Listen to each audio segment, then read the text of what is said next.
Sunday മറ്റൊരു എപ്പിസോഡിലേക്ക് എല്ലാവർക്കും സ്വാഗതം. ദൈവം നമുക്ക് ഒത്തിരി താലന്തുകൾ നൽകിയിട്ടുണ്ട്. വിശുദ്ധ മത്തായിയുടെ സുവിശേഷം 25-ാം അധ്യായത്തിൽ താലന്തുകളുടെ ഉപമ നാം വായിക്കുന്നതാണ്. അതുപോലെ തന്നെ തൻ്റെ താലന്തുകളെ സമൂഹത്തിനും സ്വന്തം ജീവിതത്തിനും ഒത്തിരി നന്മകളാക്കി മാറ്റിയ ഒരു സിസ്റ്ററാണ് ഇന്ന് നമ്മുടെ കൂടെയുള്ളത്. Sister Jiya MSJ. സിസ്റ്റർ ഇപ്പോൾ കോതമംഗലം രൂപതയിൽ MSJ ജനറലേറ്റിൽ മീഡിയ ഡയറക്ടറായിട്ട് സേവനം അനുഷ്ഠിക്കുകയാണ്. ഈ ഒരു എപ്പിസോഡിൽ സിസ്റ്ററിനെ കുറിച്ചും സിസ്റ്ററിൻ്റെ മീഡിയ ലൈഫിനെ കുറിച്ചൊക്കെ നമുക്ക് കൂടുതൽ ചോദിച്ചറിയാം. എല്ലാവരെയും ഒരിക്കൽ കൂടി സ്വാഗതം ചെയ്യുന്നു.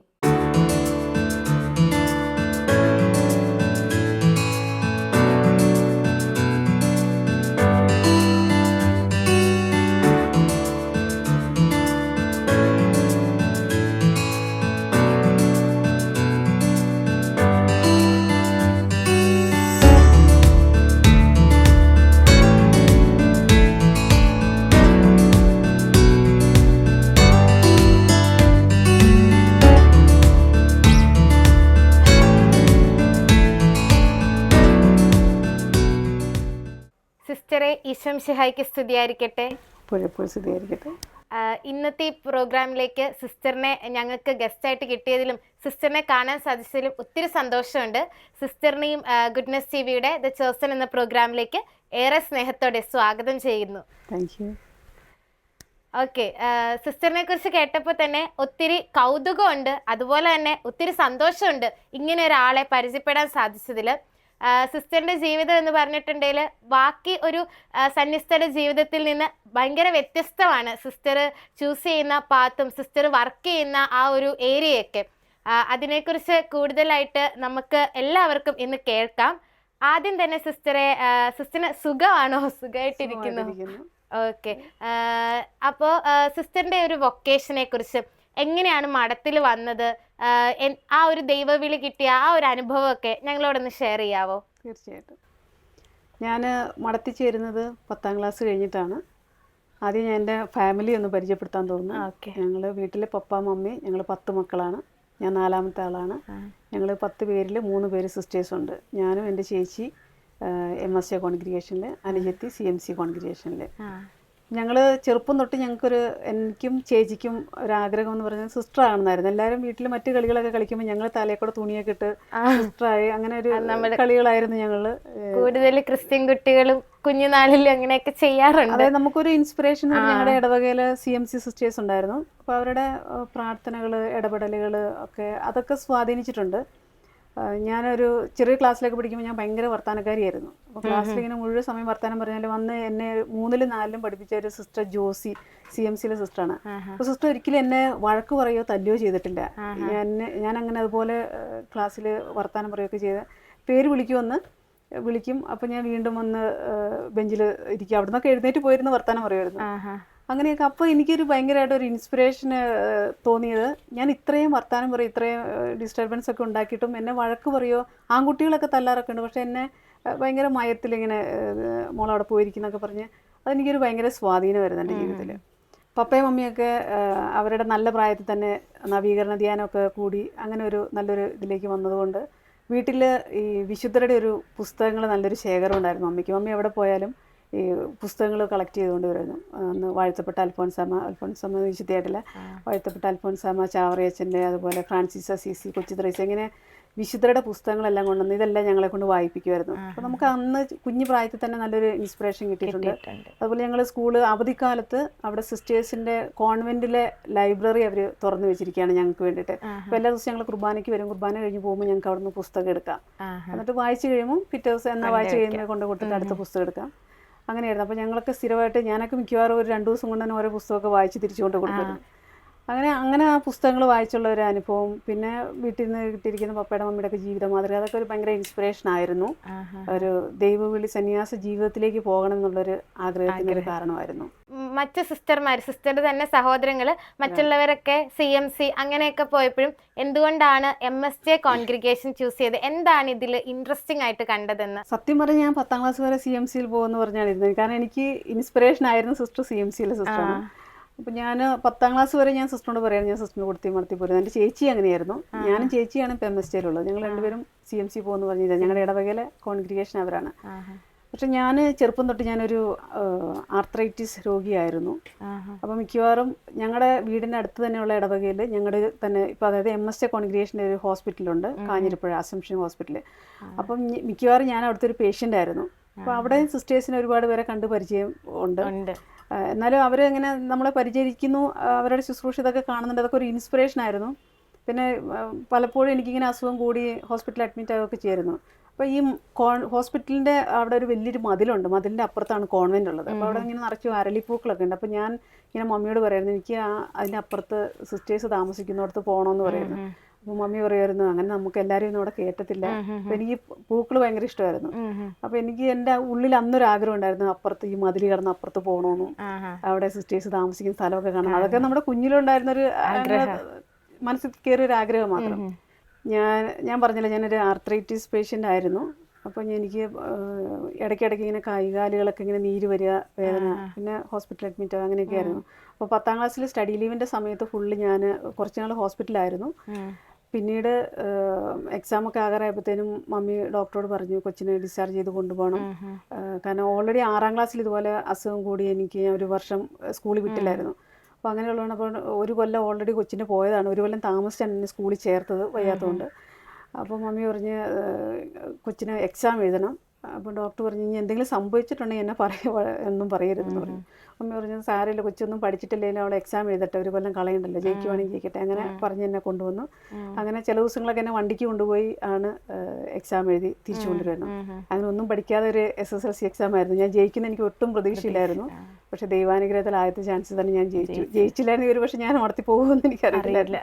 അങ്ങനെ എന്തായാലും അങ്ങനെ MSJ സിസ്റ്റേഴ്സിൻ്റെ ഈ ക്യാമ്പിനാണ്, ദൈവവിളി ക്യാമ്പിനാണ് ആദ്യം പോകുന്നത്.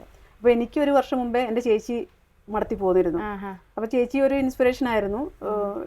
MSJയിൽ പോകണമെന്ന് അങ്ങനെ പ്ലാനൊന്നും ഇല്ലായിരുന്നു. പക്ഷേ ക്യാമ്പ് കഴിഞ്ഞപ്പോൾ എനിക്ക് തോന്നി MSJ കോൺഗ്രിഗേഷനിലേക്കാണ് എൻ്റെ ഒരു വിളി എന്ന് തോന്നി. അങ്ങനെയാണ് ഞാൻ MSJ കോൺഗ്രിഗേഷനിൽ ചേരുന്നത്. സിസ്റ്റർ ഇപ്പോൾ പറഞ്ഞു കൊച്ചുനാളിൽ ഇങ്ങനെ അസുഖങ്ങളൊക്കെ വന്നിരുന്നു. മഠത്തിൽ ചേർന്ന് കഴിഞ്ഞും ഈ അസുഖങ്ങളൊക്കെ സിസ്റ്ററിനെ ബുദ്ധിമുട്ടിച്ചിരുന്നോ? അല്ലെങ്കിൽ അങ്ങനെ പീഡനങ്ങളൊക്കെ വരുമ്പം എങ്ങനെയാണ് ഈശോ ടേക്ക് കെയർ ചെയ്തുകൊണ്ട് പോയത്? അതൊരു ശരിക്കും വലിയൊരു കഥയാണ്. ഞാൻ മഠത്തിൽ പോരുന്നതിന് മുമ്പ് എൻ്റെ ചേച്ചി അവധിക്ക് ഫസ്റ്റ് ഇയർ കഴിഞ്ഞ അവധിക്ക് വീട്ടിൽ വന്ന സമയത്ത് ചേച്ചി ഇങ്ങനെ പറഞ്ഞു അനുജത്തിക്ക് ഇങ്ങനെ മഠത്തിൽ പോകണമെന്ന് ആഗ്രഹമുണ്ടെന്ന് പറഞ്ഞു.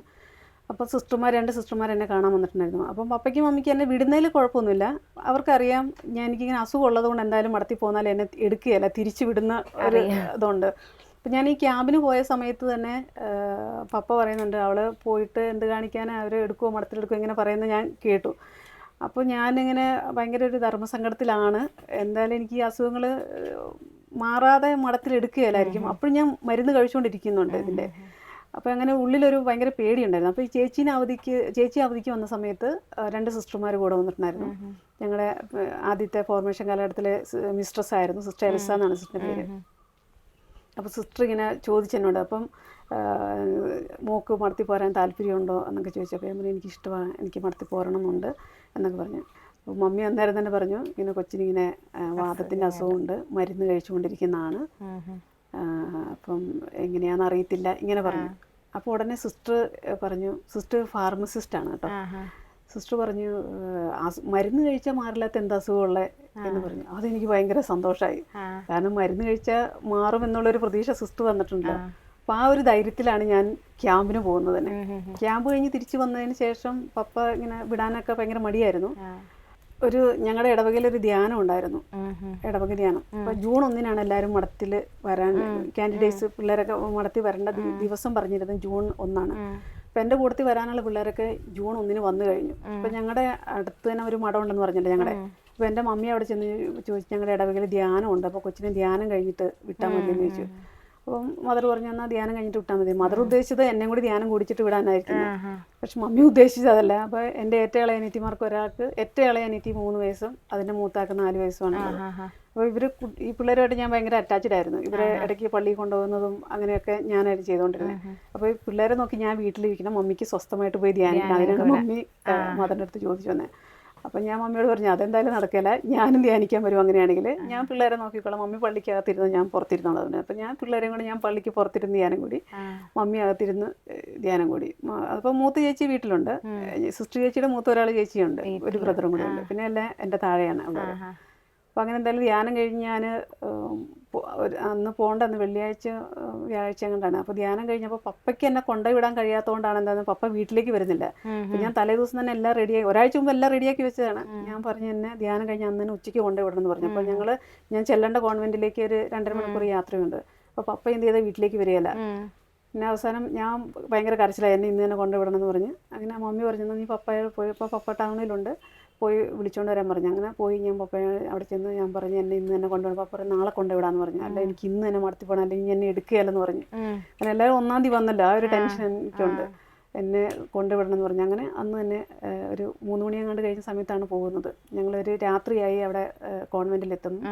വടക്കഞ്ചേരി എന്ന് പറയുന്ന സ്ഥലത്താണ് ഞങ്ങളുടെ ഫോർമേഷൻ ഹൗസ്. അവിടെ എത്തിയപ്പോഴത്തേനും ഭയങ്കര മഴയായിരുന്നു, ഞങ്ങൾ നനഞ്ഞാണ് ചെല്ലുന്നത്. അവിടെ ചെന്നപ്പോൾ അവിടെ കറണ്ടൊന്നുമില്ല, മണിയടിച്ചിട്ട് കേൾക്കുന്നില്ല. അപ്പോൾ പിന്നെ അല്ലാതെ അടിക്കുന്ന മണി അടിച്ചു. ഒരു സിസ്റ്റർ ഇറങ്ങി വന്നു, ആരാന്ന് ചോദിച്ചു. അപ്പോൾ ഞാൻ പറഞ്ഞു ഞാൻ മടത്തിച്ചേരാൻ വന്ന കൊച്ചാന്ന് പറഞ്ഞു. എനിക്കൊന്നൊരു 7:30-8 മണിയങ്ങാണ്ടായെന്ന് തോന്നുന്നു, മടത്തിച്ചേരാൻ വന്ന കൊച്ചാന്ന് പറഞ്ഞു. അപ്പോൾ സിസ്റ്ററെ ഒരു തിരി കത്തിച്ചുകൊണ്ട് വന്നു, സിസ്റ്റർ എന്നെ അകത്തേക്ക് കൊണ്ടുപോയി. പപ്പ അവിടെ പുറത്ത് വെക്കും, ഞാൻ പിന്നെ പപ്പേനെ നോക്കിയൊന്നുമില്ല. അത് കഴിഞ്ഞ് കുറച്ച് കഴിഞ്ഞപ്പോഴത്തേനും ഞാൻ ബാഗ് കൊണ്ടുവച്ചു. അപ്പോൾ സിസ്റ്റർ എന്നോട് തിരിച്ചു വരാൻ പറഞ്ഞ് വന്നു, പപ്പേനെ അകത്തേക്ക് ഞങ്ങൾക്ക് ഭക്ഷണമൊക്കെ തന്നു. അത് കഴിഞ്ഞിട്ട് ഈ സിസ്റ്റർമാർ എൻ്റെ കൂടത്തിൽ ചേരാൻ വന്ന പിള്ളേരെ ഓൾറെഡി അവിടെ ഉണ്ടല്ലോ എല്ലാവരും, ഇവരെല്ലാവരും കൂടി എന്നെ കൂട്ടി മുകളിലേക്ക് പോയി. പപ്പ എപ്പോൾ പോയി എങ്ങനെ പോയി എന്താ അവസ്ഥയിലാണ് പോയെന്നൊന്നും ഞാൻ ചിന്തിച്ചിട്ടില്ല.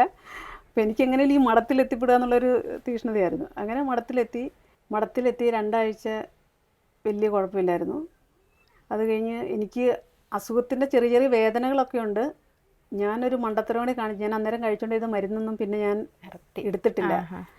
ഞാൻ അപ്പോൾ അത് കഴിക്കണം എന്നൊക്കെ മമ്മി പറഞ്ഞെങ്കിലും എൻ്റെ ചിന്തയിൽ അങ്ങനെ ഒരു ഈ മരുന്നൊന്നും വേണ്ട, ഞാൻ അതായത് എൻ്റെ അസുഖമൊക്കെ ദൈവം മാറ്റുന്നുള്ളൊരു ചിന്തയൊക്കെ ആയിരുന്നു തോന്നുന്നു. എന്തായാലും ഞാൻ മരുന്നൊന്നും എടുത്തിട്ടില്ല. എനിക്ക് 2 ആഴ്ചയൊക്കെ കഴിഞ്ഞപ്പോഴത്തേനും ചെറിയ വേദനകളൊക്കെ തുടങ്ങി. എനിക്ക് ശരീരത്തിൻ്റെ വേദനയേക്കാളും ഭയങ്കര വേദന ഞാൻ മമ്മിയായിട്ട് ഭയങ്കര അറ്റാച്ച്ഡ് ആയിരുന്നു. ചെറിയ പ്രായത്തിലൊക്കെ മമ്മി പറഞ്ഞു കേട്ടിട്ടുണ്ട്, ആശുപത്രിയിലൊക്കെ പോകുമ്പം മമ്മി എന്നെ എടുത്ത് മടുത്ത് കഴിയുമ്പോൾ പപ്പയുടെ കൂട്ടി പോകുമ്പോൾ ഞാൻ പോവുകയല്ലായിരുന്നു. എന്തുകൊണ്ടാണെന്ന് എനിക്കറിയത്തില്ല. ഇപ്പം പപ്പയായിട്ട് നല്ല ഫ്രണ്ട്ലിയാണ്, പക്ഷേ അന്ന് ഞാൻ മമ്മിയായിട്ട് ഭയങ്കര അറ്റാച്ച്ഡ് ആയിരുന്നു. 2 ആഴ്ച കഴിഞ്ഞപ്പോഴത്തേനും എനിക്ക് ഭയങ്കര വിഷമം. രാത്രിയൊക്കെ പകൽ ഞങ്ങൾ ഇങ്ങനെ ക്ലാസ്സും ആക്ടിവിറ്റീസൊക്കെ ആയിട്ട് പോകും, പക്ഷെ രാത്രിയായി കഴിയുമ്പോഴത്തേനും എനിക്ക് മമ്മീനെ കാണണമെന്ന് ഭയങ്കര ആഗ്രഹമായിരുന്നു. ഞാൻ ആരോടും പറഞ്ഞിട്ടൊന്നുമില്ല, പിന്നെ ഭയങ്കര വിഷമം. അപ്പം ഞാൻ കുറേ കൊന്തയിലുമായിരുന്നു രാത്രിയിൽ. കൊന്തയിലിട്ട് അപ്പം ഞാനിങ്ങനെ മാതാവിനോട് പറയും എനിക്കിപ്പോൾ 2 അമ്മയാണ്, ഒരമ്മ വീട്ടിൽ ഒരമ്മ ഇവിടെ. അങ്ങനെയൊക്കെ ഞാൻ ഇങ്ങനെ എനിക്ക് മമ്മീനെ ഒന്ന് കണ്ടാൽ മതിയായിരുന്നു. അങ്ങനെ പക്ഷെ അവിടെ മടത്തി പറഞ്ഞാൽ എന്നെ തിരിച്ചു വിട്ടാലോ എന്നുള്ളൊരു പേടിയായിരുന്നു. അങ്ങനെ എന്തായാലും പോയി. പിന്നെ അതിൻ്റെ കൂട്ടത്തിൽ തന്നെ ഞാൻ പറഞ്ഞില്ല 2 അനുജിത്തിമാരുണ്ടായിരുന്നു, അവരും ഭയങ്കര അറ്റാച്ച്ഡ് ആയിരുന്നു. ഞാൻ മടത്തി പോരുന്ന സമയത്ത് ഞാൻ എല്ലാം പെട്ടിയൊക്കെ പാക്ക് ചെയ്യുമ്പം എല്ലാ സാധനം എടുത്ത് വെക്കാൻ നേരത്തെ ഇവർ വന്ന് പറയും, ഒന്ന് ജിഷ എന്നായിരുന്നു എൻ്റെ പഴയ പേര്, അപ്പോൾ ഇച്ചേച്ചി എന്നായിരുന്നു അവർ വിളിച്ചോണ്ടിരുന്നത്. അപ്പോൾ സോപ്പൊക്കെ 2-3 എടുത്ത് വെക്കുമ്പോൾ ഇവർ പറയുന്നത് ഒന്ന് ഇച്ചേച്ചിക്ക്, ഒന്ന് എനിക്ക്, ഒന്ന് ഇവക്ക്, അങ്ങനെയാണ് പറയുന്നത്. അവർ 2 പേരും എൻ്റെ കൂടത്തിൽ മടത്തി പോരാന്നും പറഞ്ഞ് ഇച്ചേച്ചി പോയാൽ ഞങ്ങൾ മടത്തി പോരുന്നത്. മടം എന്താണെന്നൊന്നും ആർക്കും അറിയത്തില്ല. ഒരാൾക്ക് 3 വയസ്സ്, ഒരാൾക്ക് 4 വയസ്സ്. അങ്ങനെ പറഞ്ഞുകൊണ്ടാണ് അവർ ഇങ്ങനെ എല്ലാം പാക്കിയൊക്കെ ചെയ്യുമ്പോൾ കൂടുന്നത്. അപ്പോൾ ഞാൻ പോരുന്നതിൻ്റെ 2 ദിവസം മുമ്പാകുമ്പോഴത്തേനും മമ്മി പറയും ചേച്ചിയുടെ അടുത്ത് പോയാൽ അവിടുത്തെ മദർമാർ സിസ്റ്റർമാർ അടിക്കും പിള്ളേരെ, അതുകൊണ്ട് മക്കൾ പോകല്ലെന്ന് അങ്ങനെയൊക്കെ പറഞ്ഞാണ് ഇവരെ ഒന്ന് പിന്തിരിപ്പിക്കുന്നത്. എന്നാൽ ഇവർ പോരുമ്പോൾ ഞാൻ പോരുന്ന സമയത്ത് ഭയങ്കര കരച്ചിലായിരുന്നു ഇവർ 2 പേരും. അപ്പോൾ ഇവർ മുറിയിൽ വാതിലടച്ചിട്ടാണ് പോരുന്നത്. അപ്പോൾ അതൊക്കെ എൻ്റെ മനസ്സിലിങ്ങനെ ഭയങ്കര വിഷമമായിട്ട് ഉണ്ടായിരുന്നു. അപ്പോൾ ഇവരെ കാണണം എന്നൊരു ഭയങ്കര ആഗ്രഹം. അപ്പം എനിക്കിത് പറഞ്ഞിട്ടുണ്ടെങ്കിൽ ഒരു പക്ഷേ എന്നാ കൊച്ചു വീട്ടിൽ പൊക്കോന്ന് അങ്ങനെ പറഞ്ഞാലോ എന്ന് വിചാരിച്ചുകൊണ്ടാണ് ഞാൻ പറയുന്നത്. കാരണം എൻ്റെ ചേച്ചി അവധിക്ക് വന്ന സമയത്ത്, അപ്പോൾ അവൾ പോകുന്ന സമയത്ത് ഏറ്റവും ഇളയനിത്തിക്ക് 2-2.5 വയസ്സ് അങ്ങനെയുള്ള സമയത്ത് 2 വയസ്സ് ആയിട്ടില്ല നിന്നു. അപ്പം അത്ര പരിചയമില്ല. അപ്പോൾ ഇവള് വന്നപ്പം ചേച്ചി വന്ന സമയത്ത് കൊച്ചിനെ എടുക്കാൻ ചെന്നപ്പോൾ കൊച്ചു ഒറ്റ കരച്ചിൽ അങ്ങോട്ട് കരഞ്ഞു, അറിയത്തില്ലല്ലോ. അപ്പം എൻ്റെ മനസ്സിൽ ഇങ്ങനെ എനിക്ക് തോന്നി ഇനിയിപ്പോൾ ഞാൻ അവധിക്കൊക്കെ തിരിച്ചു ചെല്ലുമ്പോഴത്തേന് ഇവർ ഒരു പക്ഷെ എന്നെ മറന്നു പോയിട്ടുണ്ടാവും, അങ്ങനെയൊക്കെ അങ്ങനെ ഒരു ചിന്തയുണ്ടായിരുന്നു. പിന്നെ ഇവരെ കാണുന്നൊരു ആഗ്രഹം, അതൊരു വശത്ത്. പിന്നെ എനിക്ക് അസുഖത്തിൻ്റെ കാര്യം അതല്ലേ, വേദനകളൊക്കെ തുടങ്ങി, പതിയെ വേദനകളൊക്കെ തുടങ്ങിയെങ്കിൽ ഞാനിങ്ങനെ ഉള്ളിൽ ഭയങ്കരമായിട്ട് പ്രാർത്ഥിക്കാം, എൻ്റെ ഈശോ എനിക്ക് ഇത് ഇങ്ങനെ വന്നിട്ടുണ്ടെങ്കിൽ എന്നെ തിരിച്ചു വിടുമല്ലോ, നിനക്ക് ആഗ്രഹം ഉണ്ടെങ്കിൽ ഇത് മാറ്റി തരണം, ഇങ്ങനെ പ്രാർത്ഥിക്കുന്നുണ്ട്. 3 മാസം കഴിഞ്ഞ് പോകുന്ന സമയത്ത് എനിക്ക് ചെറിയ വേദനകളുണ്ട്. അപ്പം ഞാൻ മദറിനോട് ഇങ്ങനെ പറഞ്ഞു. അപ്പം അന്ന് എന്തൊക്കെയോ മരുന്നൊക്കെ എനിക്ക് മേടിച്ച് തന്നായിരുന്നു. അത് കഴിഞ്ഞ് 3 മാസത്തെ കമ്മാൻസി പീരീഡ് കഴിഞ്ഞ് ഞങ്ങൾക്കൊരു അവധിയുണ്ട്. അവധി കഴിഞ്ഞ് തിരിച്ചു വരും.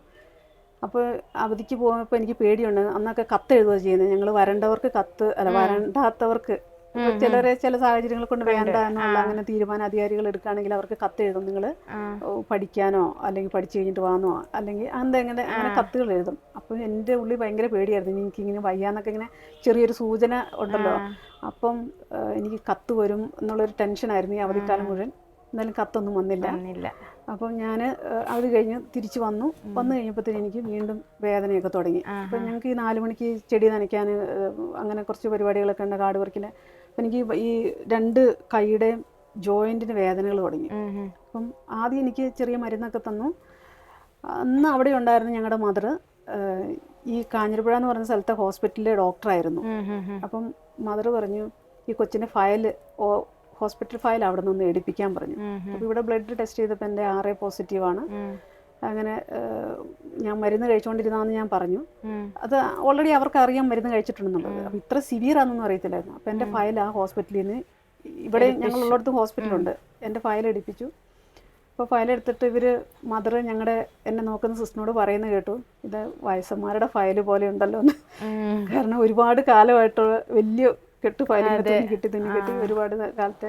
അപ്പോൾ അതും കൂടി കേട്ടപ്പോൾ എനിക്ക് ഭയങ്കര ടെൻഷനായി. എന്നെ എന്തായാലും വിടുന്ന ഞാൻ മനസ്സിൽ ഉറപ്പിച്ചു. പിന്നെ ഞാൻ കുറേ ദിവസങ്ങൾ ഞാൻ രാത്രി ഇത് ആരോടും എനിക്ക് പറയാൻ പറ്റുന്നില്ല. അപ്പം മിസ്ട്രസിനെ അറിയാം എനിക്കിങ്ങനെ വയ്യാന്നുള്ളത്. അങ്ങനെ ഒരു സിവിയറായിട്ടൊന്നും അവരെടുത്തിട്ടില്ല. തലവർഷങ്ങളൊക്കെ വേദന വന്നിട്ടുള്ളത് കൊണ്ടും ആശുപത്രിയിൽ അഡ്മിറ്റ് ആയിട്ടുള്ളത് കൊണ്ടും ഇതിൻ്റെ സിവിയർനെസ് എനിക്കറിയാം. അപ്പം എനിക്ക് കുറച്ച് കഷായം അങ്ങനെ എന്തൊക്കെയോ മേടിച്ചൊക്കെ തന്നു.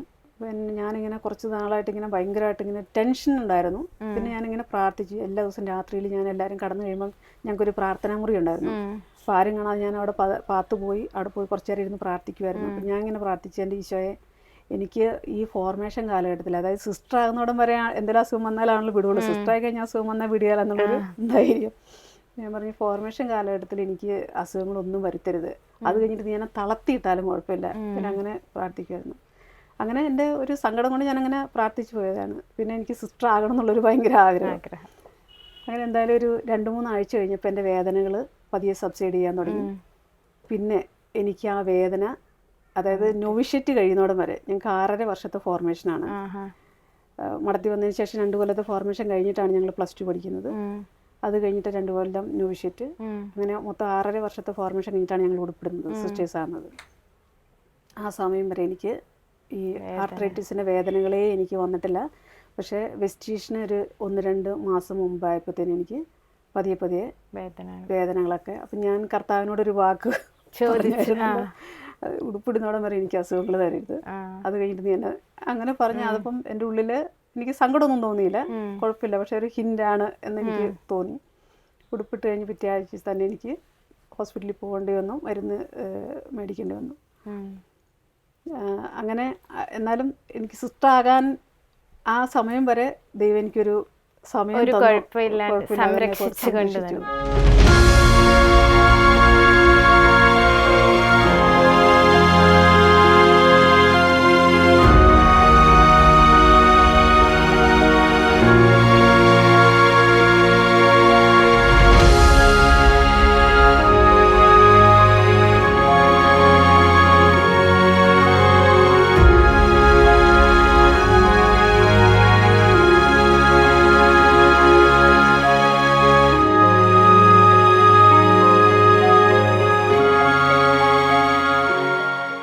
മടത്തി ചേർന്ന് കഴിഞ്ഞിട്ടുള്ള ശുശ്രൂഷ ജീവിതം എങ്ങനെയായിരുന്നു? ഞങ്ങൾ മടത്തി ചേർന്ന് സിസ്റ്റർ 6.5 വർഷത്തെ ഫോർമേഷൻ കഴിഞ്ഞ് സിസ്റ്റർ ആയതിനു ശേഷം ഞങ്ങൾക്ക് 1 കൊല്ലം ഏതെങ്കിലും ഒരു കമ്മ്യൂണിറ്റികളിൽ ഞങ്ങൾ നിൽക്കും. അതിനുശേഷം ഞങ്ങൾ പ്രൊഫഷണൽ സ്റ്റഡിക്ക് വിടുകയാണ് ചെയ്യുന്നത്. ഞാൻ ആദ്യം നോവിഷ്യറ്റ് ഹൗസിലായിരുന്നു. ഞങ്ങളുടെ നോവിഷ്യറ്റ് ഹൗസിൽ ഒരു ജൂനിയർ സിസ്റ്റർ ആയിരുന്നു. അതേ സമയത്ത് തന്നെ ഞാനൊരു സ്കൂളിൽ, ഇംഗ്ലീഷ് മീഡിയം സ്കൂളിൽ 1 കൊല്ലം പഠിപ്പിക്കാനായിട്ട് ഹെൽപ്പ് ചെയ്യാനായിട്ട് പോയായിരുന്നു. അതിനുശേഷം ഞാൻ ലാബ് പഠിച്ചു. BSc ലാബാണ്, ഫാദർ മുള്ളേഴ്സിലാണ് പഠിച്ചത്.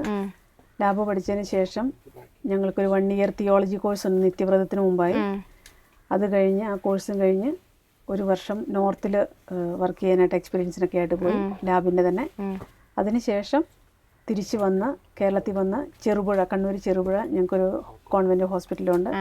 അവിടെ ഒരു 9 വർഷം വർക്ക് ചെയ്തു. ഞങ്ങൾ മെഡിക്കൽ സിസ്റ്റേഴ്സാണ്, മെഡിക്കൽ ഫീൽഡിലാണ് ഞങ്ങൾ വർക്ക് ചെയ്യുന്നത്. മെയിനായിട്ട് ഞങ്ങൾ മെഡിക്കൽ ശുശ്രൂഷയാണ് ചെയ്യുന്നത്.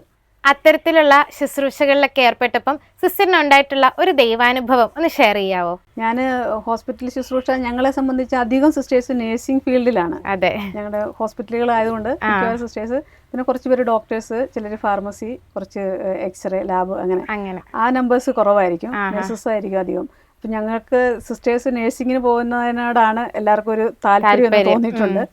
അപ്പം ഞാൻ ലാബിന് പോയ സമയത്ത്, ലാബ് പഠിക്കാൻ പോയ സമയത്ത് സിസ്റ്റർമാർ ചോദിച്ചു, അയ്യോ കൊച്ച് പിന്നെ നേഴ്സിംഗ് പഠിക്കായിരുന്നില്ലേ എന്ന് ഇങ്ങനെ ചോദിച്ചപ്പോൾ അപ്പോൾ എനിക്കൊരു ചിന്ത വന്നു. അപ്പോൾ നേഴ്സിംഗ് പഠിച്ചാലാണല്ലോ നമ്മൾ ഡയറക്റ്റ് പേഷ്യൻസുമായിട്ടൊരു ബന്ധം വരും. അപ്പം അവരെ ആശ്വസിപ്പിക്കുക, അവരോട് നല്ല സന്ദേശങ്ങളൊക്കെ പറഞ്ഞു കൊടുക്കുക. അപ്പോൾ അവരുമായിട്ടുള്ളൊരു ബന്ധം വരുമ്പോഴാണ് ഞങ്ങളുടെ ക്യാരിസം തന്നെ ഈശോയുടെ കരുണാർദ്ര സ്നേഹം രോഗി ശുശ്രൂഷയിലൂടെ കൊടുക്കുക എന്നുള്ളതാണ്. അങ്ങനെ രോഗികളുടെ സമഗ്ര വിമോചനം എന്നുള്ളൊരിതാണ്. ഇപ്പം സിസ്റ്റേഴ്സ് എന്നോട് ഇങ്ങനെ ചോദിച്ചു, കൊച്ചു നേഴ്സിങ്ങിന് പോയാൽ പോരെ എന്ന് ചോദിച്ചപ്പം എനിക്ക് ഈ അസുഖം ഉള്ളതുകൊണ്ട്, വേദനയും കാര്യങ്ങളൊക്കെ ഉള്ളതുകൊണ്ട് എന്നെ ആസ്പിറൻസിൽ, അതായത് ഞങ്ങൾ മടത്തി വന്ന വർഷം നോക്കി സിസ്റ്റർ എന്നോട് പറഞ്ഞു, കൊച്ചെ നീ ലാബ് പഠിക്കാൻ പോയാൽ മതി, നേഴ്സുമാർക്ക് രാത്രിയും പകലും ഇല്ലാതെ ഓട്ടമായിരിക്കും. അപ്പോൾ ഇതുപോലെ വേദനയൊക്കെ വന്നു കഴിഞ്ഞിട്ടുണ്ടെങ്കിൽ അത് ഭയങ്കര ബുദ്ധിമുട്ടായിരിക്കുമല്ലോ. അപ്പോൾ ലാബൊക്കെ ആണെങ്കിൽ കുറച്ച് റെസ്റ്റൊക്കെ എടുക്കാനും പിന്നെ കലാപരമായിട്ടൊക്കെ കുറച്ച് കഴിവുകളൊക്കെ ഉണ്ടായിരുന്നുകൊണ്ട് അങ്ങനെയുള്ള കാര്യങ്ങളൊക്കെ ചെയ്യാനായിട്ട് ഒരു അവസരമായിരിക്കും, അങ്ങനെയൊക്കെ പറഞ്ഞു. അങ്ങനെ എനിക്ക് അങ്ങനെ നേഴ്സിംഗ് പഠിക്കാൻ പോകാത്തതിലുള്ള സങ്കടമില്ലായിരുന്നു. പിന്നെ എനിക്ക് മുറിവൊക്കെ കാണുന്നത് ഭയങ്കര പേടിയായിരുന്നു. മടത്തി ചേരിയ സിസ്റ്ററാകുക എന്നുള്ള ആഗ്രഹത്തിനപ്പുറത്ത് ഇങ്ങനെ നേഴ്സിംഗ് പഠിക്കാൻ അങ്ങനത്തെ ചിന്തകളൊന്നും നമുക്ക് മടത്തി വരുമ്പോഴില്ല. എനിക്ക് മുറിവുകൾ കാണുന്ന അങ്ങനെയൊക്കെ ഭയങ്കര പേടിയായിരുന്നു. അപ്പോൾ ഞാൻ വിചാരിച്ചാൽ അപ്പോൾ എന്തായാലും ലാബ് തന്നെ ആയിരിക്കും നല്ലത്. അങ്ങനെ പക്ഷേ ലാബിലേക്ക് വന്നു കഴിഞ്ഞപ്പോഴാണ് മനസ്സിലായത്, അവിടെ നിന്ന് നമുക്ക് രോഗി ശുശ്രൂഷ തന്നെയാണല്ലോ നമ്മൾ ചെയ്യുന്നത്. അങ്ങനെ ഒരു ബോധ്യത്തിലേക്ക് വന്നു. പിന്നെ എനിക്കൊരു ദൈവാനുഭവം ഷെയർ ചെയ്യാനുള്ളതെന്ന് പറഞ്ഞിട്ടുണ്ടെങ്കിൽ, എനിക്ക് കുട്ടികൾ, ഞങ്ങൾ വീട്ടിൽ കൂടുതൽ കുട്ടികളുള്ളത് കൊണ്ട് ഞാൻ എല്ലാവരോടും ഇങ്ങനെ, ഇപ്പോഴത്തെ മാതാപിതാക്കന്മാർക്ക് 2-3 കുട്ടികളെ കൊണ്ടങ്ങ് നിർത്തുന്നു. ചില വീടുകളിലൊക്കെ ഒന്നേ ഉള്ളൂ. അപ്പോൾ ആ സമയത്തും ഇങ്ങനെ പിള്ളേർ വേണ്ട എന്നുള്ളൊരു ചിന്തയിൽ നടക്കുന്ന ആൾക്കാരൊക്കെ കാണുമ്പോൾ ഞാൻ അവരോട് ഇങ്ങനെ പറയും, കുട്ടികൾ കൂടുതൽ വേണം, അങ്ങനെയൊക്കെ ഷെയർ ചെയ്യുമായിരുന്നു. അപ്പോൾ ലാബിൽ ഈ പ്രഗ്നൻസി ടെസ്റ്റിന് വരുന്ന ലേഡീസ് ചിലർ റിപ്പീറ്റായിട്ട് 2 ആഴ്ച കൂടും 3 ആഴ്ച കൂടുമൊക്കെ വരുന്ന ഈ പ്രഗ്നൻസി ടെസ്റ്റ് ചെയ്യാനായിട്ട് വരുന്നത്. അപ്പോൾ ഇതെന്താണെന്ന് എനിക്ക് ആദ്യം മനസ്സിലായിരുന്നു. പിന്നെയാണ് എനിക്ക് മനസ്സിലായത്, അവർ അബോർട്ട് ചെയ്യാനായിട്ട് അവർ ആദ്യം വന്ന് പ്രഗ്നൻ്റ് ആണെന്ന് അറിഞ്ഞു കഴിയുമ്പോൾ അവർ അവിടുന്ന് മരുന്ന് മേടിക്കാതെ പുറത്ത് പോകുന്നു, ക്ലിനിക്കിൽ പോകുന്നു, അബോർട്ട് ചെയ്തിട്ട് പിന്നെ അവർ ടെസ്റ്റ് പോസിറ്റീവ് ആണോ നെഗറ്റീവ് ആണോ നോക്കാൻ വരുന്നതാണ്. പിന്നീടാണ് എനിക്ക് കുറച്ച് നാളുകൾക്ക് ശേഷമാണ് എനിക്ക് ഇങ്ങനെയാണ് അവർ ചെയ്യുന്നതെന്ന് മനസ്സിലായത്. അപ്പോൾ പിന്നെ എനിക്ക് തോന്നി ഈ അബോർഷനെതിരെ എന്തെങ്കിലും ഒന്ന് ചെയ്യണം.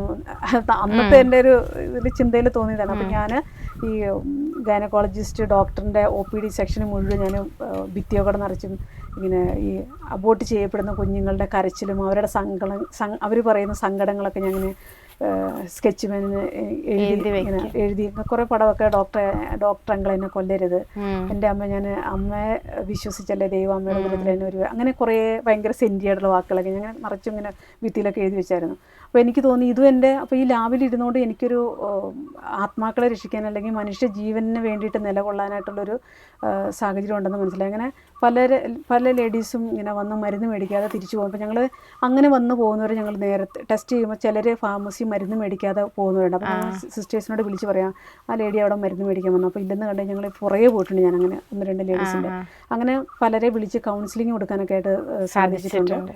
വേറെ സിസ്റ്റർ കൗൺസിലിംഗ് കൊടുക്കുന്ന സിസ്റ്റർ ഉണ്ടായിരുന്നു. അപ്പോൾ ആ സിസ്റ്ററിൻ്റെ അടുത്ത് എത്തിക്കാനും, അല്ലാതെ ചിലർ ഞാൻ തന്നെ കൗൺസിലിംഗ് കൊടുത്തിട്ടുണ്ട്.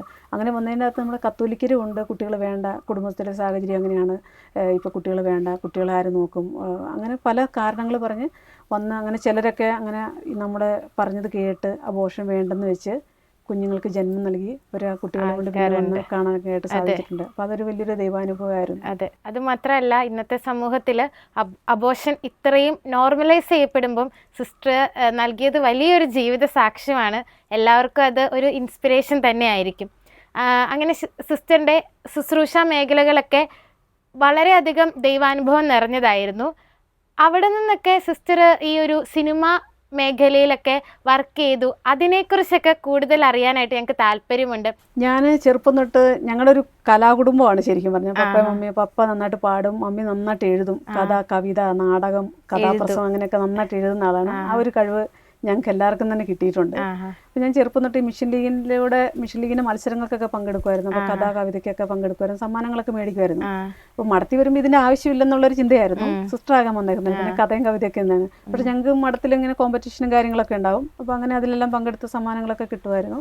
അപ്പോൾ ഞാനങ്ങനെ ഞാൻ ചെറുപുഴ വർക്ക് ചെയ്തിരുന്ന സമയത്ത് തന്നെ കുട്ടികളുടെ ഒരു മാഗസിന് വേണ്ടിയിട്ട് കടുകുമണി എന്ന് പറഞ്ഞ MST അച്ഛന്മാർ ചെയ്യുന്ന ഒരു മാഗസിനായിരുന്നു.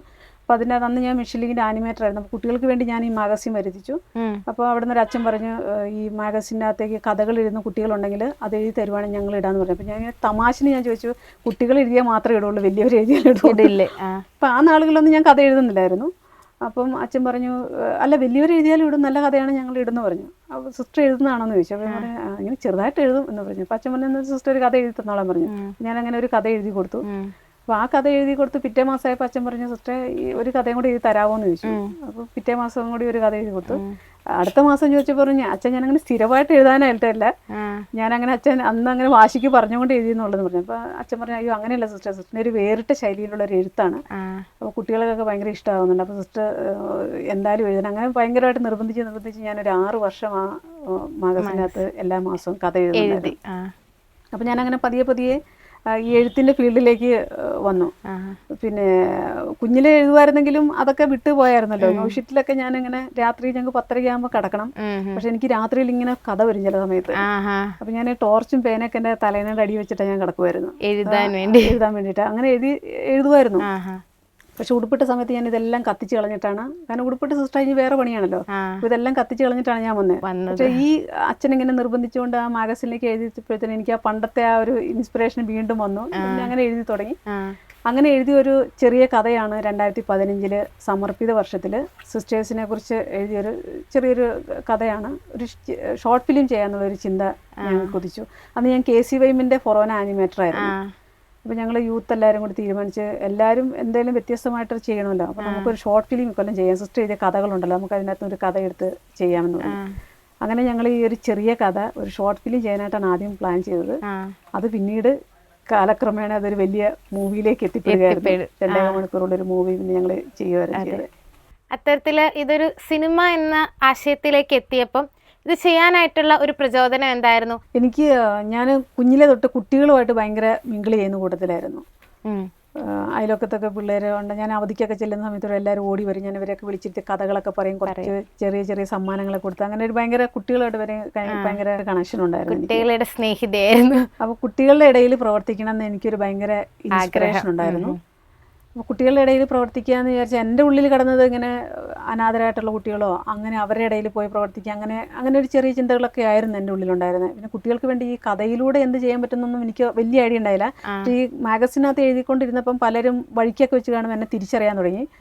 അപ്പം എനിക്ക് മനസ്സിലായി അത് ആ കഥ വായിച്ച് അതിൻ്റെ അകത്തുനിന്ന് ഒരു ഇൻസ്പിറേഷൻ ഉൾക്കൊണ്ടുകൊണ്ടാണ് അങ്ങനെ ഒരു ഇത് സംഭവം ഉള്ളത്. ഞാനൊരു പള്ളിയിൽ പുസ്തകം കൊടുത്തിട്ടുണ്ടായിരുന്നു. ഞാൻ കൊണ്ടുപോയി കൊടുത്തല്ല, മേരിഗിരി എന്ന് പറയുന്ന ഒരു പള്ളിയിൽ കണ്ണൂർ.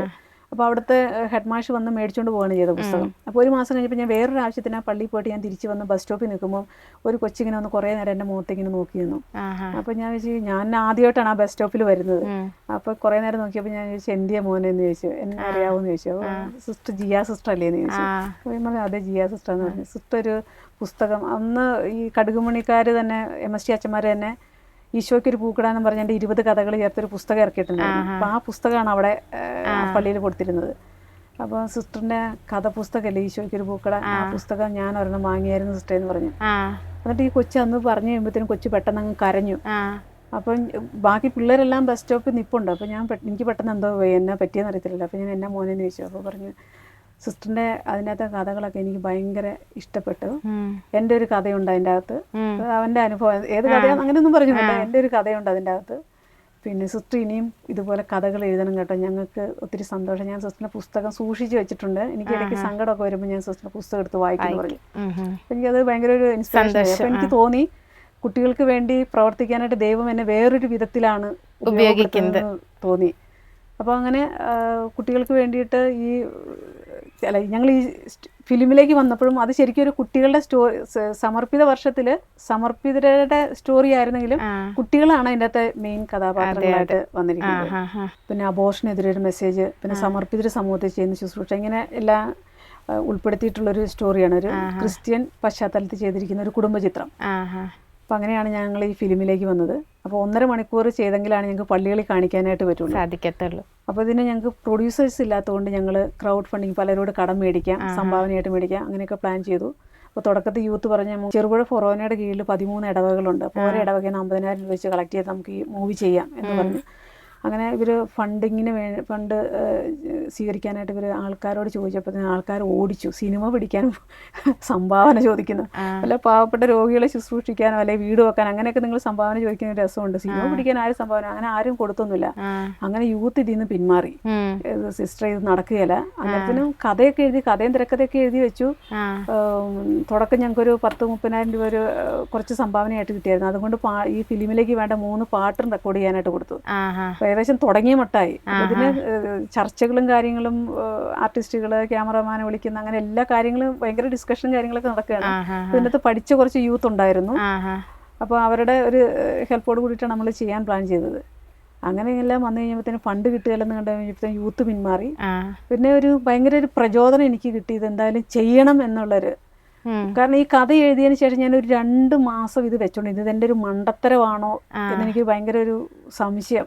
ഇതിലേക്ക് ഇങ്ങനെ ഇറങ്ങണം. കാരണം ഒന്ന് സിസ്റ്റേഴ്സിന് അറിയാത്ത ഫീൽഡ്, സ്ത്രീകൾക്ക് വലിയ പരിചയമില്ലാത്ത ഫീൽഡ്, പിന്നെ ഞാൻ പ്രത്യേകിച്ച് ഒരു സിസ്റ്റർ എന്ന നിലയിൽ ഇതിനെക്കുറിച്ച് യാതൊരു ഐഡിയ ഇല്ലാത്തൊരു ഫീൽഡിലേക്ക് ഇങ്ങനെ എടുത്തു ചാടി ഒരു അപകടമായിരിക്കും അല്ലെങ്കിൽ ഇതൊരു മണ്ടത്തരമാണോ എന്നുള്ളൊരു ചിന്തയിൽ ഈ കഥയും തിരക്കഥയൊക്കെ എഴുതി ശരിക്കും ഒരു 2 മാസം ഞാൻ പ്രാർത്ഥിച്ചു, ഇത് ഒന്നും ചെയ്യാതെ വെച്ചു ഇത് എന്താണെന്നുള്ളത്.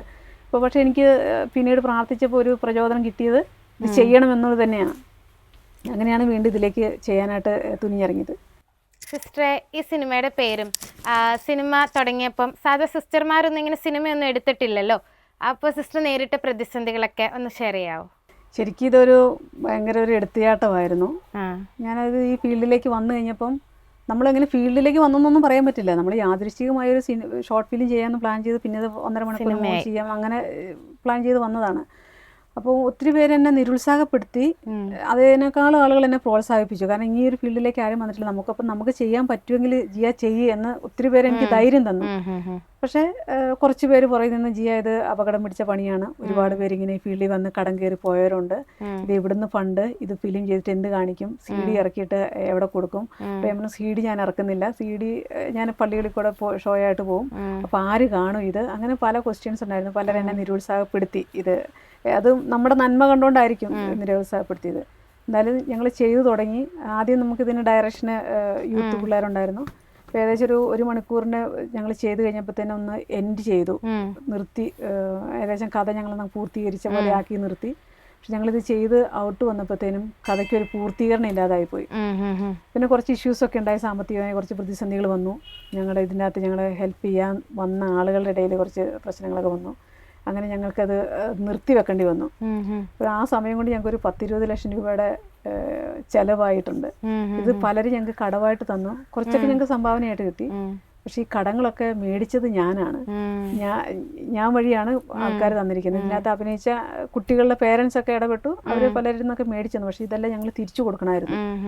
അപ്പം ഞങ്ങൾക്ക് തിരിച്ചു കൊടുക്കണമെങ്കിൽ ഈ ഫിലിം ഇറങ്ങിയത് ഞങ്ങൾ ഏതെങ്കിലും പള്ളികളിലോ സ്കൂളുകളിലോ കൊണ്ടുപോയി കാണിക്കണം.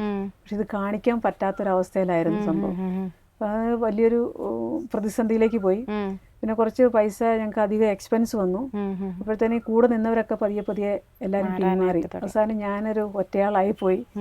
അപ്പം ഇത് ഇറക്കാതെ എനിക്ക് യാതൊരു രക്ഷയില്ല. കാരണം എനിക്ക് കോൺഗ്രിഗേഷനോട് ഞാൻ എന്ത് പറയും, അധികാരികൾ എനിക്ക് അനുവാദം തന്നു ചെയ്യാനായിട്ട്. പക്ഷെ ഇങ്ങനെ വരുമെന്നൊന്നും പ്രതീക്ഷിക്കുന്നില്ല. അപ്പം ഇത് ചെയ്തേ തീരൂ എന്നുള്ളൊരു നിർബന്ധത്തിലേക്ക് ഞാൻ വന്നു. അപ്പം ഞാൻ ഒത്തിരി പ്രാർത്ഥിച്ചു. ചില ദിവസങ്ങളൊക്കെ ഞങ്ങൾക്ക് ഷൂട്ടിങ് നടക്കുന്ന സമയങ്ങളിൽ പോലും ഫണ്ടില്ലാതെ ഭയങ്കരമായിട്ട് വിഷമിച്ചിട്ടുണ്ട്. പക്ഷെ ഓരോ ദിവസവും തമ്പുരാൻ അത് എല്ലാം വേണ്ട വിധത്തിൽ ക്രമീകരിച്ച് തന്നു. അപ്പോൾ എനിക്ക് ഇടയ്ക്ക് എൻ്റെ മനസ്സിൽ പിന്നെയും തോന്നിയത് എൻ്റെ മണ്ടത്തരത്തിന് ചെയ്യുന്നതാണോ. പക്ഷെ അത് അവിടെ വേണ്ട ക്രമീകരണം ദൈവം ഒരുക്കി തരുമ്പോഴത്തേനും പിന്നെ എനിക്ക് മനസ്സിലാവും, അല്ലെങ്കിൽ ദൈവത്തിൻ്റെ ഒരു സ്വപ്നം തന്നെയാണ്, അതുകൊണ്ടാണല്ലോ ഇത് ഇത്രയും ക്രമീകൃതമായിട്ട് മുന്നോട്ട് പോകുന്നതെന്ന് എനിക്ക് തോന്നി. അങ്ങനെ വളരെ സ്ട്രഗിളിലൂടെ ഞങ്ങൾ ഒരു വർഷം പിന്നെ അത് ഒന്നും ചെയ്യാൻ പറ്റാതെ ഞങ്ങൾ ഒരു 5-8 മാസം ഒന്നും ചെയ്യാൻ പറ്റാതെ അങ്ങനെ സ്റ്റക്കായി നിന്നു. പിന്നീട് ഞാൻ അധികാരികളോട് അനുവാദം ചോദിച്ചു, ഇതെനിക്ക് പള്ളികളിൽ കാണിക്കണമെങ്കിൽ ഇത് കാണിക്കാൻ പറ്റില്ല. അപ്പം ഇത് ഞാൻ ഇതിന് ബാക്കിയായിട്ട് ചെയ്യട്ടെ എന്ന് ചോദിച്ചു. അപ്പം അധികാരികൾ അവർ ചർച്ച ചെയ്ത് തീരുമാനമെടുത്ത് ഓക്കെ പറഞ്ഞു.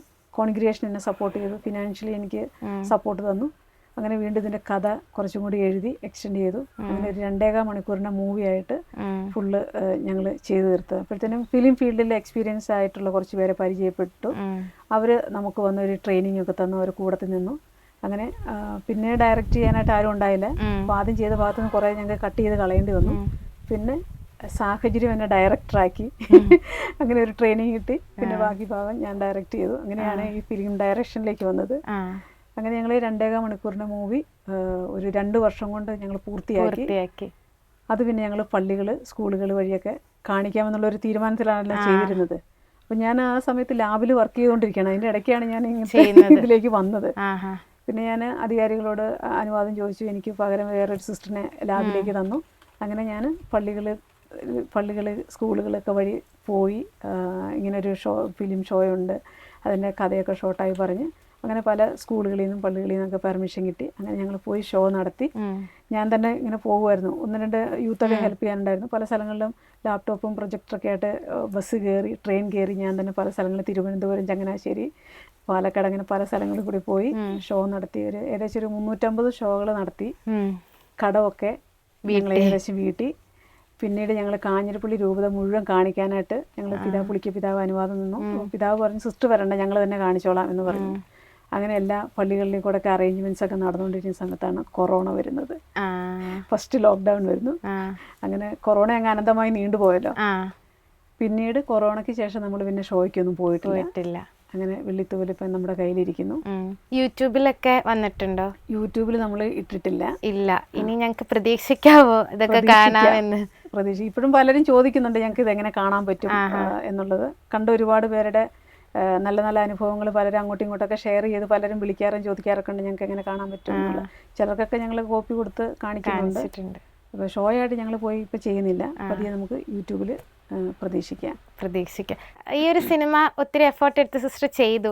ഇതുകൊണ്ട് സിസ്റ്ററിന്റെ ലൈഫിലും അല്ലെ സമൂഹത്തിനൊക്കെ ഉണ്ടായ ഒരു ബെനിഫിറ്റ് ആയിട്ട് സിസ്റ്റർ കരുതുന്നത് എന്താ? ഒരുപാട് അനുഗ്രഹങ്ങൾ, ഒരുപാട് ബെനിഫിറ്റ് സമൂഹത്തിന് ഉണ്ടായി എന്നുള്ളത് തന്നെയാണ് എൻ്റെ ഒരു വിശ്വാസം. എൻ്റെ അനുഭവങ്ങൾ അങ്ങനെയാണ്. ഞങ്ങൾ ഈ ഫിലിം കാണിച്ചൊക്കെ സ്ഥലത്ത് ഷോ കഴിയുമ്പോഴത്തേനും കുറേ അമ്മച്ചിമാർ വന്ന് സങ്കടം പറഞ്ഞ് കരഞ്ഞിട്ടുണ്ട്. ഞാൻ ഒരു സ്ഥലത്ത് ഷോ കഴിഞ്ഞ് ഇതെല്ലാം തിരിച്ച് പാക്ക് ചെയ്യണമല്ലോ, പ്രൊജക്ടറൊക്കെ എടുത്ത് വെക്കുക, ലാപ്ടോപ്പും ഇത് വലിയ സ്ക്രീനൊക്കെ കൊണ്ടുപോയി അവിടുത്തെ ആൾക്കാരെ കൂടെ ഹെൽപ്പോടെ കൂടിയാണ് കിട്ടുന്നതൊക്കെ.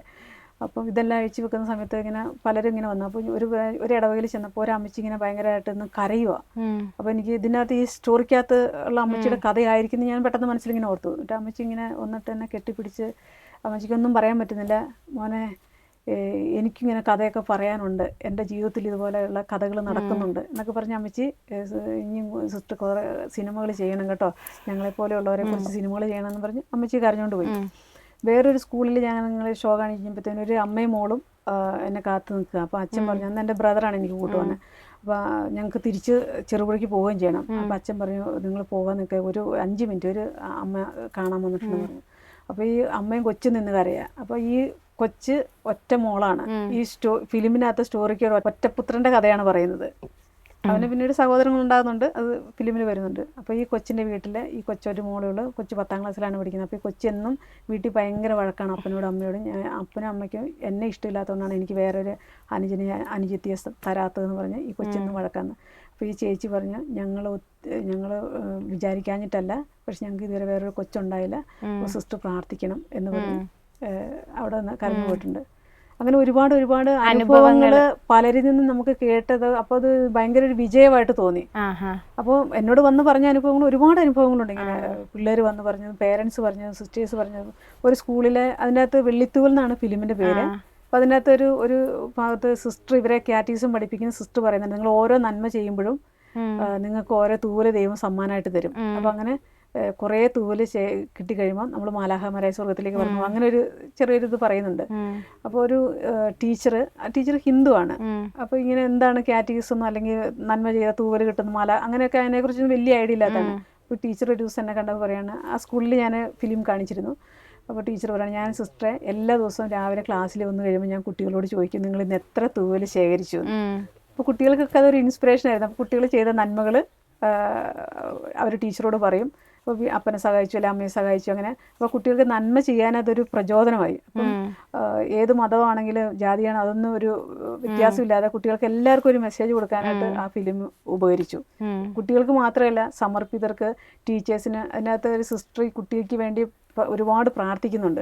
അപ്പോൾ ടീച്ചർമാർ പറഞ്ഞിട്ടുണ്ട്, ടീച്ചറെ ഞങ്ങൾ കുട്ടികളെ പഠിപ്പിക്കാൻ വേണ്ടി ഒരുപാട് എഫേർട്ട് ഇടാറുണ്ട്, പക്ഷെ ഇതുപോലെ കുട്ടികൾക്ക് വേണ്ടി ഞങ്ങൾ അങ്ങനെ ഒരു മനസ്സ് വെച്ച് പ്രാർത്ഥിച്ചിട്ടില്ല. അപ്പോൾ അതൊക്കെ കുട്ടികൾക്കും ടീച്ചേഴ്സിനും പേരൻസിനും എല്ലാവർക്കും വലിയൊരു മാറ്റത്തിൻ്റെ ഒരു അനുഭവം ഈ മൂവിയിലൂടെ കൊണ്ടുവരാനായിട്ട് സാധിച്ചു.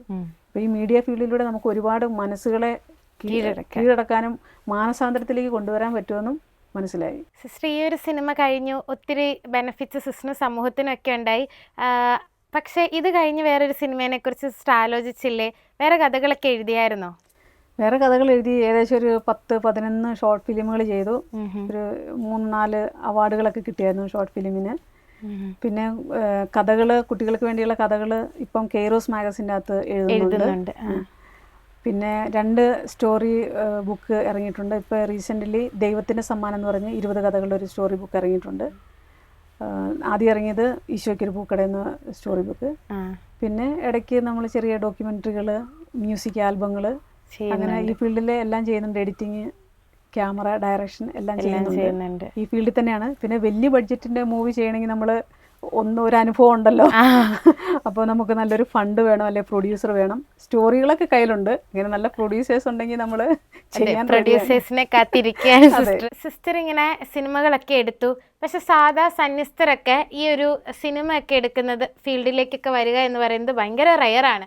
എസ്പെഷ്യലി ഇപ്പോൾ കോവിഡൊക്കെ കഴിഞ്ഞാണെങ്കിൽ പിന്നെയും നമുക്ക് ഇൻസ്റ്റഗ്രാമിലും യൂട്യൂബിലൊക്കെ സിസ്റ്റർമാരുടെ ഡാൻസുകളും പാട്ടുകളും ഇങ്ങനത്തെ വീഡിയോസൊക്കെ കാണാം. പക്ഷെ അതിനൊക്കെ മുന്നേയും ഇങ്ങനെ ഒരു ചേഞ്ച് ലൈഫിൽ ഏറ്റെടുക്കുക എന്ന് പറഞ്ഞിട്ടുണ്ടെങ്കിൽ നമുക്കെല്ലാവർക്കും ചിന്തിക്കുമ്പോൾ തന്നെ അത് ഭയങ്കര സിസ്റ്റർ അത്രയും ഒരു കാര്യം ഏറ്റെടുത്തല്ലോ എന്ന് നമുക്ക് തോന്നിപ്പോവും. അതിനുള്ളൊരു ധൈര്യം എങ്ങനെയായിരുന്നു സിസ്റ്ററിന് ഉണ്ടായത്? ശരിക്കും അതൊരു വലിയ റിസ്ക് തന്നെയായിരുന്നു. ഞാൻ വരുന്ന സമയത്ത് അങ്ങനെ അധികാരം ഈ ഫിലിമിൽ ഞാൻ ഈ ഫിലിമിന്റെ ഷോയും കൊണ്ട് പല കോൺവെന്റുകളിലും പല പ്രോൺ ഷോസിലും കോൺഗ്രിഗേഷന്റെ പ്രോൺ ഷോസിലൂടെ ഒക്കെ പോയ സമയത്താണ് അവർ പറഞ്ഞാൽ ഈ ഒരു ഫീൽഡിലൂടെ നമുക്ക് ഇങ്ങനെ പ്രൊമോഷണൽ ഈശോയെ കൊടുക്കാനായിട്ട് സാധിക്കുമല്ലോ. അങ്ങനെ പലർക്കും ഇൻസ്പിറേഷൻ കിട്ടിയിട്ടുണ്ട്. പിന്നെ കൊറോണയ്ക്ക് ശേഷം, കൊറോണ സമയത്തൊക്കെയാണല്ലോ നമ്മൾ ശരിക്കും മീഡിയയിലേക്ക് വന്നത്. എനിക്ക് തോന്നുന്നത്, ഞാൻ പറഞ്ഞില്ലേ, ഈ കുട്ടികളുടെ ഇടയിലുള്ള ഒരു പ്രവർത്തനം എനിക്ക് ഭയങ്കര ആഗ്രഹമായിരുന്നു. അപ്പം ഇതുവഴി, ഈ മീഡിയ വഴി കുറേ കാര്യങ്ങൾ കുഞ്ഞുങ്ങൾക്ക് കൊടുക്കാനായിട്ട് സാധിക്കും. ഞാൻ ഈ ക്രിസ്ത്യൻ ധ്യാനങ്ങൾക്കൊക്കെ ഹെൽപ്പ് ചെയ്യാൻ പോകുമായിരുന്നു. ഞങ്ങളുടെ തന്നെ ധ്യാന കേന്ദ്രങ്ങളിലൊക്കെ ഹെൽപ്പ് ചെയ്യാൻ പോകുമായിരുന്നു. അപ്പോൾ എനിക്ക് തോന്നിയത് ഈ കുഞ്ഞുങ്ങൾക്ക് എന്ത് പറഞ്ഞു കൊടുക്കുന്നത് അത് ഭയങ്കരമായിട്ട് ഇവരെ സ്വാധീനിക്കും. അതാണ് പിന്നെ വളർന്നു വരുമ്പം അതായിട്ടാണ് അവർ തീരുന്നതല്ലോ. ഒരു ഉദാഹരണം, നമ്മൾ ഈ പ്രേമം സിനിമ ഇറങ്ങിയ സമയത്ത് പിന്നെ കുറച്ച് കാലത്തേക്ക് എല്ലാവരും ആ ചുവന്ന ഷർട്ടും കറുത്ത മുണ്ടും കൊടുത്ത് അതൊക്കെ ഭയങ്കരമായിട്ട് കുട്ടികളെ സ്വാധീനിച്ചു. അപ്പോൾ കുട്ടികളെ, മുതിർന്നവരെല്ലാവരും സ്വാധീനിച്ചു, പക്ഷെ കുട്ടികളെ പ്രത്യേകിച്ച്. അപ്പോൾ ഓരോ ഫിലിം ഇറങ്ങുമ്പോഴും അതിനകത്ത് എന്തെങ്കിലും പാട്ടോ അല്ലെങ്കിൽ അതിനകത്ത് ഡയലോഗുകളോ അതിനകത്ത് ഡ്രസ് കോഡോ അങ്ങനെ എന്തെങ്കിലുമൊക്കെ കുട്ടികളെ ഭയങ്കരമായിട്ട് സ്വാധീനിക്കുന്നുണ്ട്. അപ്പോൾ അത് നീണ്ട കാലങ്ങൾ അങ്ങനെ തുടരുകയാണ്. അപ്പോൾ ആ പ്രേമത്തിന് ശേഷം ഇപ്പം എവിടെ നോക്കിയാലും എന്ത് ഫംഗ്ഷൻ നടന്നാലും ഒരു യൂണിഫോം അല്ലേ. പ്രേമത്തിന് ശേഷമല്ല, അതിന് മുന്നേ വളരെ റെയറായിരുന്നു അതുണ്ടായിരുന്നത്. ഇപ്പം അപ്പോൾ അതൊരു ട്രെൻഡായിട്ട് മാറി. അപ്പോൾ എന്തുകൊണ്ട് നമുക്ക് നന്മയുടെ ഒരു മെസ്സേജ് കുട്ടികളിലേക്ക് ഈ മീഡിയ വഴി, ഈ വീഡിയോ വഴി അല്ലെങ്കിൽ ഫിലിം വഴി എത്തിച്ചുകൂടാ എന്നൊരു ചിന്ത എൻ്റെ ഉള്ളിൽ വന്നു.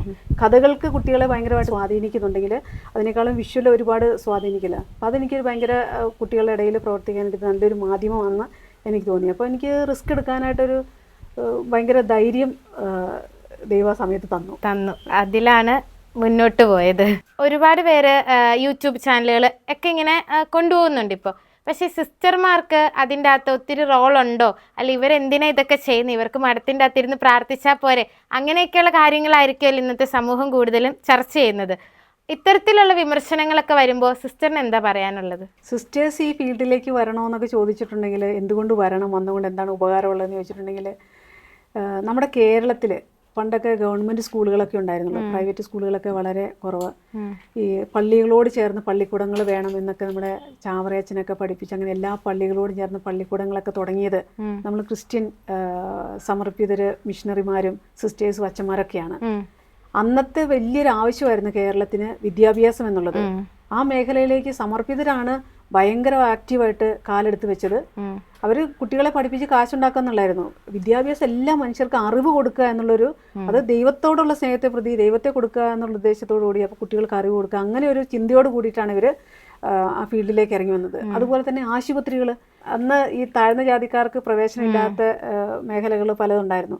ആ ഒരു കാലഘട്ടത്തിൽ ഞങ്ങളുടെ സഭാസ്ഥാപകൻ ധന്യൻ ജോസഫ് പഞ്ഞിക്കാരനച്ഛൻ, അച്ഛൻ 1944 സീറോ മലബാർ സഭയിലെ ആദ്യത്തെ ആശുപത്രി സ്ഥാപിക്കുന്നത് പഞ്ഞിക്കാരനച്ഛനാണ്.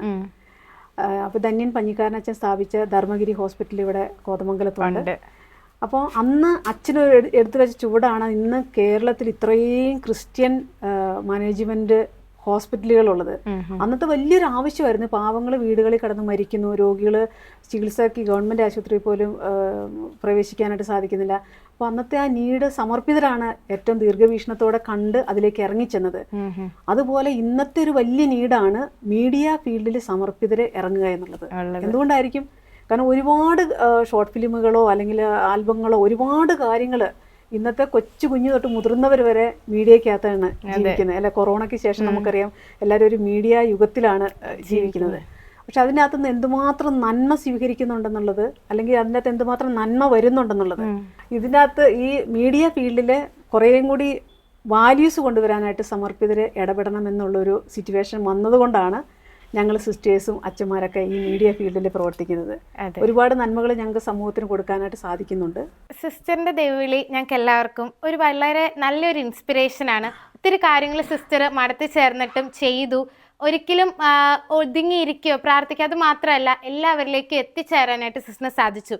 ഇന്നത്തെ യുവജനങ്ങളും ഞാൻ ദൈവവിളി സ്വീകരിക്കണോ, മടത്തി പോരണോ, അങ്ങനെ ഒത്തിരി സംശയങ്ങളിലൂടെ ആയിരിക്കുന്ന ആളുകളുണ്ട്.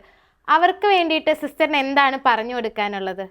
യുവജനങ്ങൾ ദൈവത്തെ ശ്രവിക്കാനായിട്ട് സമയം കണ്ടെത്തുക എന്നുള്ളതാണ് എനിക്ക് പറയാനുള്ളത്. ഒരുപക്ഷെ പലർക്കും ദൈവവിളി ഒരു പ്രചോദനമായിട്ട് കുഞ്ഞുനാളിലോ അല്ലെങ്കിൽ അവരുടെ ഈ പഠന കാലഘട്ടത്തിലൊക്കെ ഉള്ളിൽ വരുന്നുണ്ടാവും. പക്ഷേ സമൂഹത്തിൽ നിന്ന് പലപ്പോഴും സപ്പോർട്ട് കിട്ടാത്തതുകൊണ്ട്, അല്ലെങ്കിൽ ദൈവവിളിയെക്കുറിച്ച് പല വിധത്തിലുള്ള മോശമായിട്ടുള്ള കഥകളോ കമൻറ്റുകളോ ഒക്കെ കേൾക്കുന്നത്, അങ്ങനെ ഇതെല്ലാം പല സ്വാധീനങ്ങൾ ഇവരുടെ ജീവിതത്തിലേക്ക് കടന്നു വരുന്നതുകൊണ്ടായിരിക്കും ദൈവവിളി സ്വീകരിച്ച് കടന്നു വരാനായിട്ട് പലരും വിമുഖത കാണിക്കുന്നത്. പക്ഷെ എനിക്ക് എല്ലാ യുവജനങ്ങളോട് പറയാനുള്ളത്, നമ്മുടെ ഉള്ളിൽ എന്തെങ്കിലും ഒരു തിരി തെളിഞ്ഞിട്ടുണ്ടെങ്കിൽ, എനിക്ക് ഈശോയ്ക്ക് വേണ്ടി ജീവിക്കണം എന്നുള്ളൊരു ആഗ്രഹം ഉള്ളിൽ ഉദിച്ചിട്ടുണ്ടെങ്കിൽ, ആ സ്വരത്തെ വീണ്ടും നമ്മൾ മൗനമായിട്ട് ധ്യാനിക്കുക. എന്നെ ദൈവം വിളിച്ചിട്ടുണ്ടെങ്കിൽ തീർച്ചയായിട്ടും ആ വിളി ശ്രവിച്ച് അതിനൊരു പ്രത്യുത്തരം നൽകുക. വരിക, നമുക്ക് പരിശീലന കാലഘട്ടങ്ങളുണ്ട്, അതിലൂടെ എല്ലാം കടന്നു പോകുമ്പം നമുക്ക് തിരിച്ചറിയാനായിട്ട് സാധിക്കും ഇത് തന്നെയാണോ ദൈവം വിളിച്ച വിളി. അതൊക്കെ നമുക്ക് തിരിച്ചറിയാനും ദൈവം വിളിച്ച വിളിയാണെങ്കിൽ അതിൽ നിലനിൽക്കാനൊക്കെ ആയിട്ട് നമുക്ക് സാധിക്കും. നമ്മൾ പ്രാർത്ഥന വഴിയായി, നമ്മുടെ ശുശ്രൂഷകൾ വഴിയായിട്ട്. ഒന്നും നമ്മുടെ ഒരു ആഗ്രഹത്തെ പ്രതി ആയിരിക്കരുത്, അവിടെയെല്ലാം ദൈവം നമ്മളിൽ ഇടപെടുന്നുണ്ടെന്നുള്ളത് മനസ്സിലാക്കിക്കൊണ്ട് തന്നെ വേണം ഈ ദൈവവിളി സ്വീകരിച്ച് കടന്നു വരാനായിട്ട്. സിസ്റ്ററിൻ്റെ കൂടെ ഇങ്ങനെ സംസാരിച്ച് സമയം പോയതേ അറിഞ്ഞില്ല. ഒത്തിരി കാര്യങ്ങൾ സിസ്റ്ററിന് കേൾക്കാൻ പറ്റി. ഒത്തിരി ഞങ്ങൾക്ക് യുവജനങ്ങൾക്കും എല്ലാവർക്കും അത് ഭയങ്കര ഇൻസ്പിറേഷൻ ആയിരുന്നു. ഒത്തിരി സന്തോഷമുണ്ട് ഇങ്ങനെ മീഡിയയിലൊക്കെ വർക്ക് ചെയ്യുന്ന ഒരാളെ കണ്ടതിൽ. ഞാനും ആദ്യമായിട്ടാണ് ഇത്തരത്തിൽ ഒരു സിസ്റ്ററിനെ കാണുന്നത്. സിസ്റ്ററിൻ്റെ ലൈഫ് എല്ലാവർക്കും ഒരു ഇൻസ്പിറേഷനാണ്. ഇത്രയും നേരം ഞങ്ങളുടെ കൂടെ സിസ്റ്ററിൻ്റെ ലൈഫ് ഫുള്ള് വളരെ നല്ലപോലെ ഞങ്ങൾക്ക് പറഞ്ഞു തന്നതിന് ഒത്തിരി സ്നേഹത്തോടെ നന്ദി പറയുന്നു. Thank you sister. Thank you so much.